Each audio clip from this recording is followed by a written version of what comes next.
আসসালামু আলাইকুম। আবারও চলে এসেছি আপনাদের বিরক্ত করতে। আজকে আমরা তৈরি করেছি একটি ইউনিক ভর্তা। ইউনিক কিনা জানি না, তবে আমার কাছে মনে হয়েছে এটা ইউনিক। ডিম দিয়ে পটলের চামড়া ভর্তা। চলুন এক নজরে দেখে আসি কিভাবে বানিয়ে নিলাম এই মজাদার ভর্তা। প্রথমে পটলের চামড়াগুলো ছুলে নেব এবং দুইটা আলুর সাথে একসাথে মিশিয়ে সিদ্ধ করতে বসাবো এবং সামান্য একটু লবণ দিয়ে দিব। লবণ দেওয়া হয়ে গেলে এটাকে ঢেকে দিব। কিছুক্ষণ পর ঢাকনা তুলে দেখব এগুলো সিদ্ধ হয়েছে কিনা। সিদ্ধ না হলে আবার একটু নেড়ে নিব।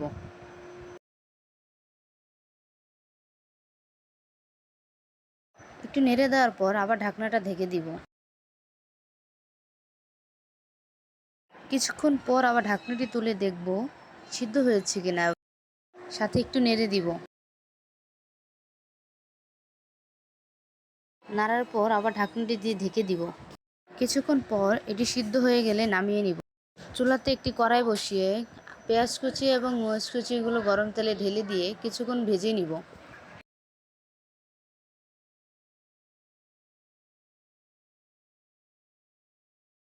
কিছুক্ষণ ভাজার পরে 1 চামচ রসুন বাটা এবং 1 চামচ জিরে গুঁড়া দিয়ে ভালোভাবে নেড়ে চেড়ে আবার ভেজে নিব।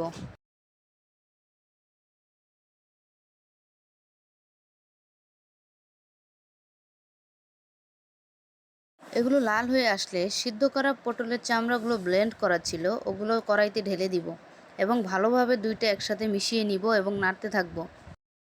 অনবরত নাড়তে থাকবো যাতে এটা নিচে কড়াইতে লেগে না যায়।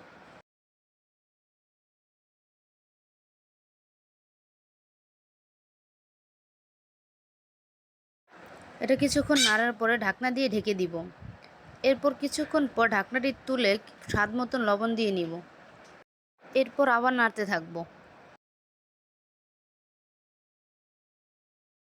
এই পর্যায়ে আমরা একটা ডিম এটার মধ্যে ফেটে দিব এবং ভালোভাবে আবার নেড়ে নিব।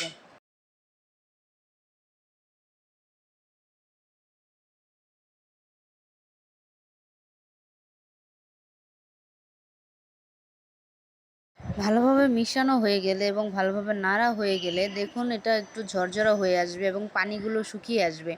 ততক্ষণ পর্যন্ত এটা নাড়তে থাকবো। দেখুন এটা একদম শুকিয়ে এসেছে। এটাকে নাড়তে নাড়তে লাল লাল করে ভেজে নিব।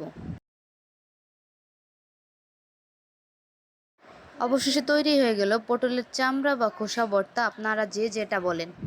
ভর্তার কালারটা দেখতে খুবই সুন্দর হয়েছে এবং খেতেও খুব মজা হয়েছে। আপনারাও চাইলে একবার ট্রাই করে দেখতে পারেন। ধন্যবাদ।